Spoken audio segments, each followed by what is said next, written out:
အားလုံးပဲမြင်လာပါထရန်ထာရောကနေပြန်လည်ကြိုဆိုလိုက်ပါတယ်ကျွန်တော်ဒီနေ့ဖတ်ပေးမယ်ထေရောခေါင်းစဉ်လေးရပါတော့အခြေအနေနဲ့ပတ်သက်ပြီးတော့အခြေရဲ့အိမ်ထောင်ရေးပေါ့နော်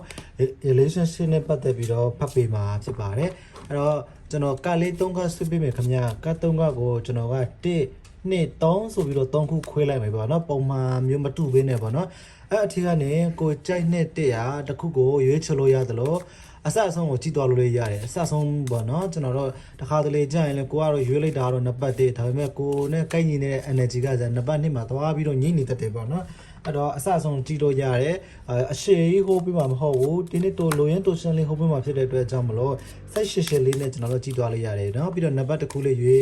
းခဲ့ပြီနော်နံပါတ်ရွေးတဲ့အချိန်မှာလေးတိတိကျကျလေးရွေးပေးပါပို့ပြီးတော့ energy ကအောင်လို့နော်ဟုတ်ကဲ့ပါခင်ဗျာအဲ့ဆိုရင်ကျွန်တော်ကလေး3ကဆွပေးပါမယ်ကဲဒါကတော့နံပါတ်1သမားတွေအတွက်ပါနော်โอเคဒါနံပါတ်1ပါဟောကောက်လောက်စားနေကဲနံပါတ်ဆိုတော့နံပါတ်2တကဘာတွေထွက်လာမလဲဒါကတော့နံပါတ်2ပါပြီးတော့နံပါတ်3ပါအဲ့တော့ဒီဗီဒီယိုကိုကြည့်နေတဲ့မိတ်ဆွေများကဘယ်မျိုးကလဲဆိုတော့လေးမှတ်ခဲ့ပြီအောင်ကျွန်တော်သိချင်တော့ပါဆိုတော့ကိုယ့်ရဲ့ဗီဒီယိုကိုဘယ်ကနေကြည့်နေလဲဆိုတော့ပေါ့နော်ဘာဖြစ်ဖြစ်အဲ့လိုမျိုးလေးတိထားတော့ကိုယ့်အားပေးနေတဲ့သူကဘယ်မျိုးကလဲဆိုတော့တိတော့ပို့ပြီးတော့ရင်ခုန်စရာကောင်းတယ်ပေါ့နော်ကျမကတော့ဘယ်မျိုးကပါကျွန်တော်ကတော့ဘယ်မျိုးကပါနံပါတ်1ကိုရွေးချယ်ပါတယ်နံပါတ်2ကိုရွေးချယ်ပါတယ်နံပါတ်3ကိုရွေးချယ်ပါတယ်ဆိုပြီးတော့ comment လေးကိုမှတ်သွားပြီနော်ဟုတ်ကဲ့ပါခင်ဗျာโอเคအဲ့ဆိုရင်ကျွန်တော်ဒီအပေါ်ကနှစ်ကပ်ကိုဒီအပေါ်လေးထားလိုက်ပါမယ်အခုကတော့နံပါတ်1ပေါ့နော်နံပါတ်1ကိုစပြီးတော့ဖတ်ပြမှာဖြစ်ပါတယ်တော့တဲ့နံပါတ်1သမားတွေကတော့ပေါ့နော်တော်တော်လေးကောင်းတဲ့ energy လေးတွေ့ရတယ်ခင်ဗျာဒီမှာချစ်ချစ်နုံတီနုံပေါ့နော်ကလေးလေးရထားတယ်အဆင်ပြေတဲ့အိမ်ထောင်ရဲတစ်ခုကိုတိဆောက်နိုင်မယ်ဆိုတာလေးမြင်နေပေါ့နော်လက်ရှိမှာrelationship နဲ့ပတ်သက်ပြီးတော့အိမ်ထောင်ရဲမှာပဲဖြစ်ဖြစ်အခြေမှာပဲဖြစ်ဖြစ်ပေါ့နော်မယူရသေးရင်လည်းဖြစ်ဖြစ်ပေါ့နော်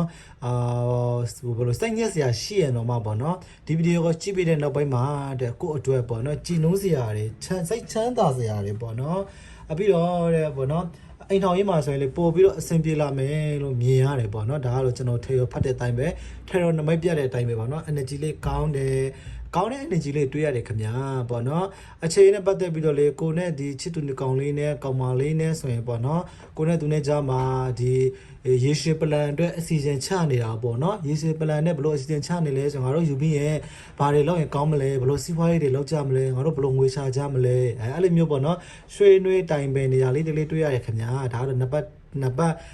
တစ်သမားတွေအတွက်ပေါ့နော်အိမ်ထောင်ရရှိတဲ့သူတွေဆိုရင်လေကိုယ့်ရဲ့ကလေးလိုချင်နေတာစိတ်ထဲမှာလေကိုကတလေးမီလေးအဲ့လိုကလေးလေးလိုချင်နေတာကိုလေတွေ့ရတယ်ပေါ့နော်ပြီးအိမ်မှာကလေကြောင်မွေးရတာကြိုက်နေတဲ့ခွေးလေးတွေကလေးမဟုတ်ဘူးဆိုရင်တော့ဒီကြောင်လေးတွေအဓိကကြောင်လေးတွေပေါ့နော်ကြောင်လေးတွေခွေးကလေးတွေအဲ့လိုမျိုးအကောင်လေးတွေမွေးရတာကြိုက်နေတဲ့တာကိုတွေ့ရတယ်ခင်ဗျာပေါ့နော်အဲ့တော့ဒီဗီဒီယိုကိုကြည့်နေတဲ့မိတ်ဆွေများကကိုယ့်ရဲ့ချစ်သူကိုယ့်ရဲ့ဒီကောင်လေးကောင်မလေးနဲ့ယူဖြစ်ပြီးတော့ပေါ့နော်ယူဖြစ်တဲ့အချိန်မှာအဲ့လိုမျိုးတေးဆောင်လေးတွေပေါ့နော်အဲ့လိုမျိုးကြောင်လေးတွေမွေးမယ်ငါတို့ခွေးလေးတွေမွေးကြမယ်နော်ဆိုပြီးတော့တိုင်ပယ်နေတာမျိုးလေးတွေတွေ့ရတယ်ပေါ့နော်ဒါမှမဟုတ်ကိုယ့်ရဲ့အတွေးထဲမှာပေါ့နော်ငါဒါလေးပြောမယ်သူနဲ့ယူပြီးသွားရင်ငါဒါလေးမွေးချင်လိုက်တာအဲ့လိုသူ့ကိုပြောမယ်ကိုယ့်ရဲ့ချစ်သူကောင်လေးပေါ့နော်အိမ်တော်ရှိတဲ့သူတွေဆိုရင်လည်းငါတို့လေးကြောင်လေးတစ်ကောင်လောက်မွေးရအောင်ခွေးလေးတစ်ကောင်လောက်မွေးရအောင်အဲ့လိုမျိုးလေးစိတ်ဆန္ဒတွေဖြစ်ပေါ်နေရလေးတွေတွေ့ရတယ်ပေါ့နော်ဒါကတော့အဆင်ပြေတဲ့အိမ်ထောင်ရင်းတစ်ခုကိုတည်ဆောက်နိုင်မယ်လို့ကျွန်တော်မြင်ရတယ်ပေါ့နော်ဒါကတော့နံပါတ်1သမားတွေအတွက်ပါโอเคအခုဒီထီရောကပြတဲ့အတိုင်းပဲဒီနမိုက်ကောင်းပြတဲ့အတိုင်းပဲတကယ်ဖြစ်ပါစေเนาะပြင်ပါเนาะโอเคဒါကတော့နံပါတ်2ပေါ့เนาะနံပါတ်2သမားရဲ့အတွက်ကလေဒီလိုမျိုးပဲတဆန်းဆိုတော့ကောင်းတဲ့ energy လေးတွေ့ရတယ်တဆန်းဆိုပေါ့เนาะအတိအကလေနံပါတ်2သမားရဲ့တက်ကလေအိမ်ထောင်ရဲ့အခြေအနေမှာအဆင်မပြေတော့မှလေငွေကြေးပဲမှာတော်တော်လေးအဆင်ပြေနေတာကိုတွေ့ရတယ်ပေါ့เนาะအခြေအနေနဲ့အိမ်ထောင်ရေးမှာအဆင်မပြေခဲ့ရရှိခဲ့ရင်တော့မာတဲ့ငွေကြေးနဲ့ပတ်သက်ပြီးတော့တော်တော်လေးလက်ဆွေနေတာတွေ့ရတယ်လာမဲ့အနာဂတ်မှာပေါ့နော်လက်ဆွေမဲ့ခရီးထွက်တာမျိုးလေးတွေကြုံတွေ့ရလိမ့်မယ်အပြိုခရီးထွက်တာမျိုးဖျားဖူးထွက်တာမျိုးပေါ့နော်အဲ့လိုကြိုက်ထီရောသွားတာမျိုးပကံသွားတာမျိုးဒီနာမည်ကြီးဖျားတွေသွားတာမျိုးဒါမှမဟုတ်ကိုကလေဒီပြည်ပကိုခရီးထွက်ချင်တာထိုင်းကိုသွားတာဂျပန်သွားတာခေါ်ရီးယားသွားတာအဲ့လိုမျိုး လေအပတ်နဲ့ပတ်သက်ပြီးတော့သွားစရာလေးတွေပေါ်လာလိမ့်မယ်ပေါ့နော်အဲ့လိုမျိုးစိတ်ကူးနေတာကိုတွေ့ရတယ်ပေါ့နော်ဓပုံရဲရတာလည်းအယံဝါသနာပါတာလေးတွေ့ရတယ်ပေါ့နော်အဲ့တော့ဒီဗီဒီယိုကိုကြည့်နေတဲ့အခြေရေးကတော့ပေါ့နော်အခြေရေးပိုင်းမှာတရုတ်နဲ့တူကဘယ်လိုဖြစ်လဲဆိုတော့အရင်တော့အဆင်မပြေတဲ့ကာလတစ်ခုဖြတ်တန်းခဲ့တယ်ဆိုပေမဲ့လေအခုဒီလာမဲ့အနာဂတ်မှာတော့ပေါ့နော်အဆင်ပြေမဲ့အိမ်ထောင်ရေးတစ်ခုကိုပြန်လေပြီးတော့အဆင်ပြေတဲ့အခြေရေးတစ်ခုကိုပြန်လေထူထောင်နိုင်မယ်ပြန်လေတည်ဆောက်နိုင်မယ်ဆိုပြီးတော့တွေ့ရတယ်ဒါကနံပါတ်1ရနံပါတ်2ကတော့တော်တော်အဆင်ပြေတယ်ငွေချင်းနဲ့ပတ်သက်ပြီးတော့လေလက်လာပါတွေရွှင်လာမယ်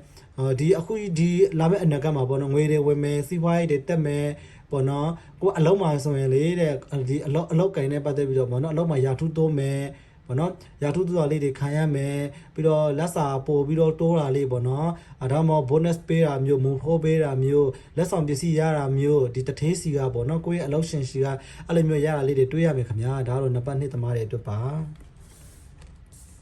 okay ဒါတော့နံပါတ်3ပါနံပါတ်3သမားတွေကတော့လေအခြေအိမ်ထောင်ရေးထက်ပေါ့နော်မြင်ရတာဘာကိုမြင်ရနေလဲဆိုတော့ပေါ့နော်စာနဲ့ပတ်သက်ပြီးတော့ပေါ့နော်ဒီပညာရေးနဲ့ပတ်သက်ပြီးတော့ပို့ပြီးမြင်ရတယ်ခင်ဗျာဒီမှာကြည့်ပါပေါ့နော်ဒါမှမဟုတ်တခုရှိတာကလေကိုနဲ့ကိုက်ညီမဲ့ energy ပေါ့နော်အခြေအတခုကိုရှာဖွေနေတာကိုတွေ့ရတယ်ပေါ့နော်ကိုကဒီ internet တခုမှာလက်ရှိကာလမှာအဆင်ပြေဒီဖြစ်စေအဆင်မပြေဒီဖြစ်စေဒီတဲ့ပုံပေါ်ကောင်းပါတဲ့ internet တခုကိုတည်ထောင်နိုင်ဖို့အတွက်နီလန်ကောင်းနေရှာနေတယ်တဲ့ယူစီယာ relationship နဲ့ပတ်သက်ပြီးတော့ပေါ့နော်ငါမှဘာတွေလိုအပ်ချက်ရှိလဲဆိုတော့အမြဲတမ်းစဉ်းစားနေရပေါ့နော်ငါသူ့ကိုဘယ်လိုဖြစ်စေပေးရမလဲသူစိတ်ချနာငါဘယ်လိုလုပ်ပေးရမလဲသူပြောရွှင်ငါဘယ်လိုလုပ်ပေးရမလဲဆိုတာလေးတွေတွေ့ရတယ်ဒါပေမဲ့တချို့လူတွေတွေ့ကြကြရင်လေဒီရီးစားထားတာတဲ့တယောက်တည်းနေချင်တာတွေ့ရတယ်ပေါ့နော်ဒီ relationship နဲ့ပတ်သက်ပြီးတော့တိုက်ပြီးတော့စိတ်ဝင်မစားစိတ်ဝင်စားတာနည်းပြီးတော့ပေါ့နော်ပညာရေးနဲ့ပတ်သက်ပြီးတော့ပညာတွေလေ့လာတယ်စီးပူးတယ်တင်ယူတယ်အဲ့လိုမျိုးလေးတွေပို့ပြီးတော့မြင်ရတယ်အလုံးမှဆိုရင်လေဒီထက်မကရာထူးတိုးဖို့အတွက်ပေါ့နော်ရာထူးတိုးဖို့အတွက်စူးစမ်းနေတဲ့အလောက်ကိုင်းနဲ့ပတ်သက်ပြီးတော့စူးစမ်းနေတာလေးတွေတွေ့ရတယ်ခင်ဗျာဒါကတော့နံပါတ်3သမားတွေအခြေနဲ့ပတ်သက်အခြေနဲ့ဆိုရင်ဟိုထက်မိမိဘဝကိုဘလို့ဂလိုးဖြစ်အောင်ဘလို့တိုးတန်းအောင်လုပ်ရမလဲဆိုတာပို့ပြီးတော့ဦးစားပေးနေတာတွေ့ရတယ်ပေါ့နော်လက်ရှိမှာတော့လက်ရှိမှာရီးစားမရှိဘူးလက်ရှိမှာဘယ်လိုဖြစ်နေဆိုတော့တယောက်တည်းနေချင်တာပို့ပြီးတော့တွေ့နေရတယ်ပေါ့နော်ရီးစားမရှိတဲ့သူတွေဆိုလည်းရီးစားမရတာထက်ဆိုင်တော့တယောက်တည်းနေရတာပို့ပြီးတော့လွတ်လပ်မှုခံစားနေရတာကိုလည်းတွေ့ရတယ်ပြီးတော့ဒီနံပါတ်2သမားတွေလည်းအဲ့လိုမျိုးပဲပေါ့နော်အခုချိန်မှာဘလို့တချို့ energy တချို့လူတွေအတွက်ဘလို့မြင်ရလဲဆိုတော့တယောက်တည်းနေချင်တာပို့ပြီးတော့တွေ့ရတယ်တယောက်တည်းတောက်ပတ်ချင်တယ်တယောက်တည်းသွားတယ်လာတယ်စားတယ်တယောက်တည်းနေရတာပို့ပြီးတော့ကြိုက်နေတတ်တယ်ပေါ့နော်ဒီ relationship နဲ့ပတ်သက်ပြီးတော့အဲ့ဒါကိုခေါင်းထိပ်မှာတိုက်မယ်ရောက်ပေးနေဒီနံပါတ်2နဲ့နံပါတ်3ကအဲ့လိုမျိုးဖြစ်နေတယ်တယောက်တည်းနေရတာပို့ပြီးတော့ကြိုက်နေတက်နေတာပေါ့နော်ပို့ပြီးတော့ပျော်ရွှင်နေတာပို့ပြီးတော့စိတ်ကြည်နေတာကိုတွေ့ရတယ်သွားတယ်တယောက်တည်းသွားတယ်တပ်ပုံတွေရိုက်တယ်စားတယ်ခရီးသွားတာကြိုက်တယ်တယောက်တည်းခရီးသွားနေတယ်အဲ့လိုမျိုးပေါ့နော်အဲ့လိုမျိုးလေးတွေတွေ့ရတယ်ဒီဘက်ကဆိုရင်လေနံပါတ်3သမားတွေဆိုရင်လေပေါ့နော်အခြေအိမ်ထောင်နဲ့ပတ်သက်တာတဲ့ပညာရေးကိုပို့ပြီးတော့ဦးစားပေးနေတာကိုတွေ့ရတယ်ပေါ့နော်ဘဝတက်လန်းအတွက်ပို့ပြီးတော့ဦးစားပေးနေတာကိုတွေ့ရတယ်ခင်ဗျာဒီအခြေရေး relationship နဲ့ပတ်သက်ပြီးတော့နည်းနည်းလေးအာယုံတိုက်ပြီးတော့ဂယုမစိုက်တာဘယ်လိုမျိုးပဲပေါ့နော်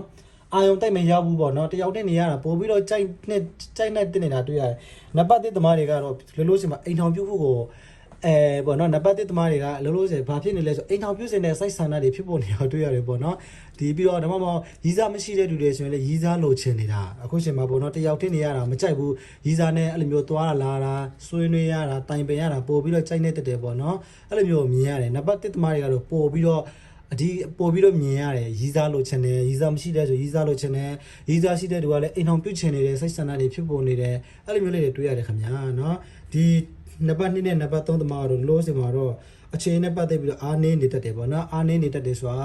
ဒီတယောက်တည်းနေရတာပို့ပြီးတော့ကြိုက်နေတတ်တယ်ပို့ပြီးတော့လွတ်တယ်လို့ခံစားရတယ်ပေါ့နော်လွတ်နေချင်တဲ့စိတ်ဆန္ဒဖြစ်ပေါ်နေတာပို့ပြီးတွေ့ရတယ်ပေါ့နော်ကျေးဇူးအများကြီးတင်ပါတယ်တကယ်တော့ထဲရောမေးချင်တယ်ပေါ့နော